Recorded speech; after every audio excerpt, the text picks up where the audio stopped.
Thanks so much for your company. I am Pius Kojobaka, and looking at our stories.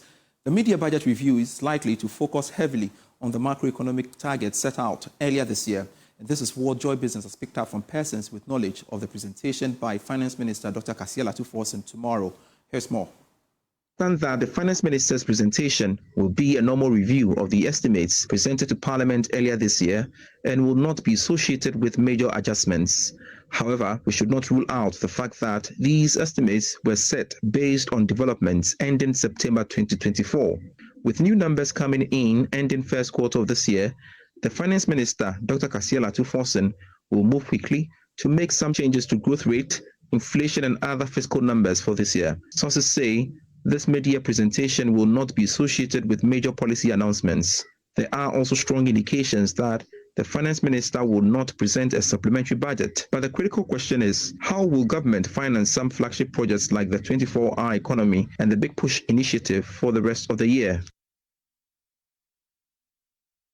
We know players in the downstream petroleum sector want government to use part of the proceeds from the 1 cedi per litre levy on fuel to support infrastructure development in the sector. Although the levy is earmarked to fund the purchase of light crude for the power sector, stakeholders believe the downstream sector needs government support as well. Chief Executive for the Chamber of Bulk Oil Distributors, Dr. Patrick Ofori, joins us via Zoom for a conversation on this proposal they are making and, of course, the expectations ahead of the media budget review.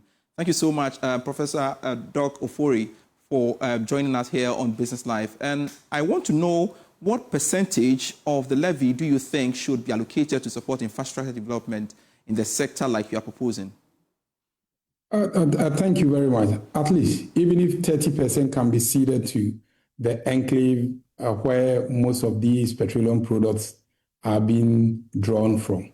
I think just a few days ago, I think Joy News, your outfit did a documentary, and if you check the deplorable states within which the enclave is, my major worry or our major concern is, in the case of any form of accident in there, you may be deprived of the required energy requirement for the state or for the consumers, and from government side too, you may be deprived of the taxes because the roads there has created a situation whereby there is a need for an emergency situation. And why do I say we need to look critically at these critical infrastructures? You look at the way the storage facilities are set up in the whole country. The Tema Enclave alone hold about 70 to 80% of the entire storage capacity of the country. And by a dint of any kind of emergency due to these deplorable roads and with the rains coming in, it creates a problem whereby you cannot even evacuate the product, let alone it going to the filling stations for the consumers to buy, for you to extract the tax component that is on the fuel. And it is only right that those who are providing these avenue for which such major revenue base of the country is being drawn from, it's only fair that you provide the required infrastructure to enhance their businesses, and then also the evacuating of the product on time for timely delivery at the various oil marketing of filling stations to ensure that we don't have any incident at all at these places. All right. We don't so, Dr. Fori, I want to understand this very well. How would the 30% allocation as part of the levy to infrastructure development benefit the sector and consumers? It will benefit the sector and consumers in the sense that we are not saying that that infrastructure should be given as a form of a buffer or a cushion or a subsidy to petroleum products to anybody. What we are saying is that the government has a core mandate, and based on His Excellency's promise to the sector during his engagement with us before the election. Right. You look the area whereby your fuel supply, you store the chunk of your fuel supply. If any accident happens in there by let's say an LPG tanker and there is a fire outbreak because the roads are in such a deplorable state. Fire service operatives will even struggle to quench that.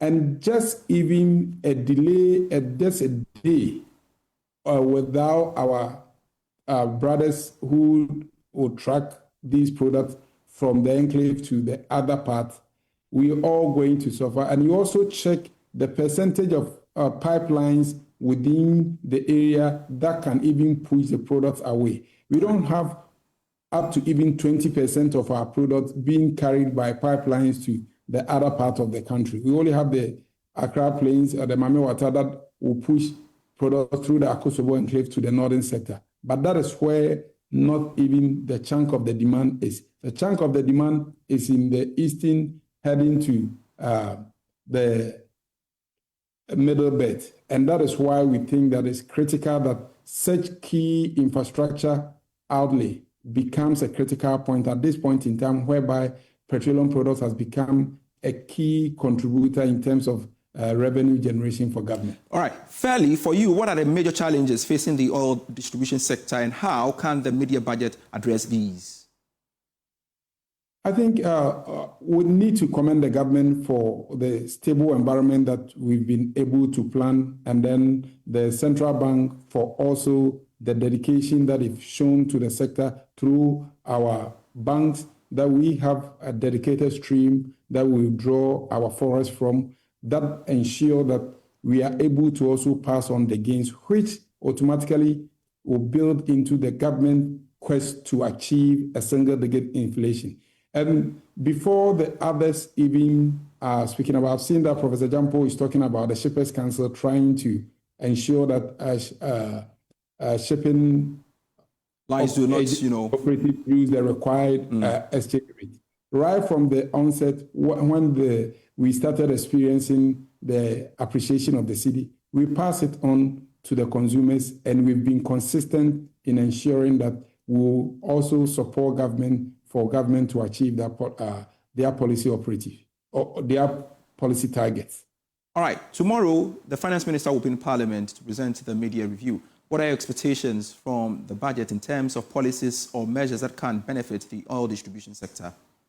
One thing that will continue to appeal to the government and His Excellency and the entire cabinet, that although it's a tough call, but will still require that you don't give what you don't have.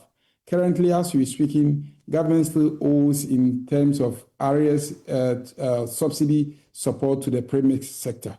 Why do you tax LPG, which is a cleaner form of energy, and then give subsidy to a dirty fuel? The narrative doesn't add up. And not only that, we also know the challenges that the premix sector is facing. It's not even getting to our fisher folks. So we're saying that in this era that the government rides on that the goodwill, it's prudent that the government can take that bold initiative of taking off any form of subsidy on any of the dirty fuels, and then also all the taxes and levies that are on the main white products, petrol and diesel. We expect that the government move the same taxes on MGOs, marine gas oil, so that people don't adulterate or misdirect these fuel from the sell sites into our filling station that you and I may end up buying, and it may have a ripple effect on our car engines. And basically, because when you check the gap between the taxes on these products, there is that economic incentive for anybody who wants to involve in any form of illicit activity. And we're hoping that with this measure coming in, the government will rake in more revenues, and that will even help with special initiatives for our brothers in the coastal areas or the fishing communities as a way of reverse community investment that will benefit everybody, and not a situation whereby a few cartel that runs the premise business are the ones who hold on, and it doesn't even get to the fishermen, and yet they buy engine oils and others to blend at even a high cost to them. All right. Thank you so much, Chief Executive of the Chamber of Oil Distributors, Dr. Patrick Ofori, for joining us here on Business Live. Now, the Ghana Shippers Authority says it will crack the whip on shipping lines that flout the new Bank of Ghana guidelines on foreign exchange charges at the ports. Following a petition by the Ghana Shippers Authority, the Bank of Ghana issued a notice yesterday demanding that all shipping lines publish their Forex rates and abide by recommended rates prescribed by the central bank. Speaking on the sidelines of the inauguration of the board of the authority, Chief Executive Professor Ransford Jampo said the authority will ensure fair pricing in the freight industry. So this government is doing all it can to stabilize, strengthen our currency and to bring down the cost of doing business. And so by now we all can tell that the CD to dollar, you need $1 is about 10 CDs.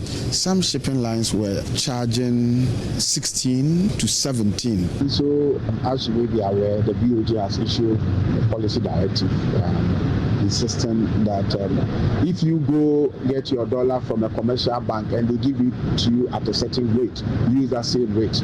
Instances where these guys were saying that we're not using the BOG rate, but we've been getting our rates from our own commercial banks. You go to your own commercial banks, they sell it to you at 11 cities, and then you want to sell it, or you want to price in a manner that show that you are using a rate of 16, 17, which is unacceptable. And so BOG has given clear directives, which I know you have seen, you have read, and we want to hope that they should be adhered to.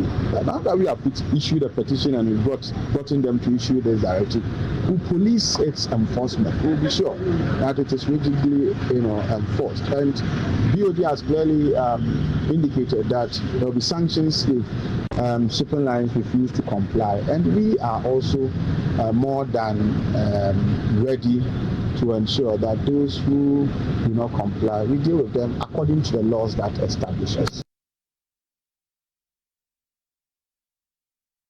And in just a day after being sworn in as Member of Parliament for Ablekuma North, Irabna Ogbin has been appointed as a member of the Board of Directors of the Ghana Shippers Authority.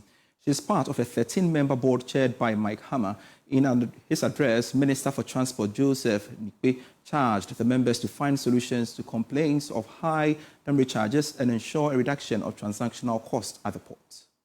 The board is chaired by former Minister for Transport and former Member of Parliament for Afutu, Mike Allen Hammer. Other members include Professor Ransford Jampo, CEO of the Ghana Shippers Authority, Nathaniel Amonu Wilson, Alex Mensah, Brigadier General Paul Seidu Tanya Kolono, Ajwa Obobia Darko Opoku, and the newly sworn-in Member of Parliament for Ablekuma North, Irabna Ogbin. Addressing members of the board, Minister for Transport Joseph Nikpe tasked members to ensure a reduction of transactional costs at the port. A few key challenges that will stare you in the face as you assume office. 1. Multiple state agencies involved in port procedures and processes leading to high costs of doing business at the port. 2. Complaints of high demurrage charges at the port by shippers. And 3, taxes on transit cargo. Distinguished ladies and gentlemen, these are but a few issues that I entreat the Ghana Shippers Authority Board to endeavor to address during your tenure of office. In his acceptance speech, Mike Hammer emphasized his commitments to ensure Ghana's ports remain competitive in the sub-region. Given the important and strategic role that the authority plays in driving growth, innovation and excellence in the shipping industry, my board and I are committed to leveraging our collective expertise and resources to help achieve the organization's goals and objectives. Other members of the board include Dr. Kamal Jean Ali, Dr. Frederick Apo, Acting CEO of the Ghana Railway Authority, Emilia Esiakwa, First Vice Chair of the Ghana National Chamber of Commerce and Industry, Clement Boateng, First Vice Chair of the Ghana Union of Traders Association, Yao Edujemfi, and Salamatu Fuad.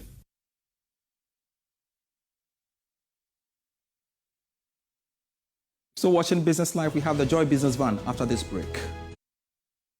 And we've got more stories for you when you log on to myjoyonline.com/business. We have more stories there lined up for you. Do visit the portal and get yourselves updated. I am Pius Kojobaka.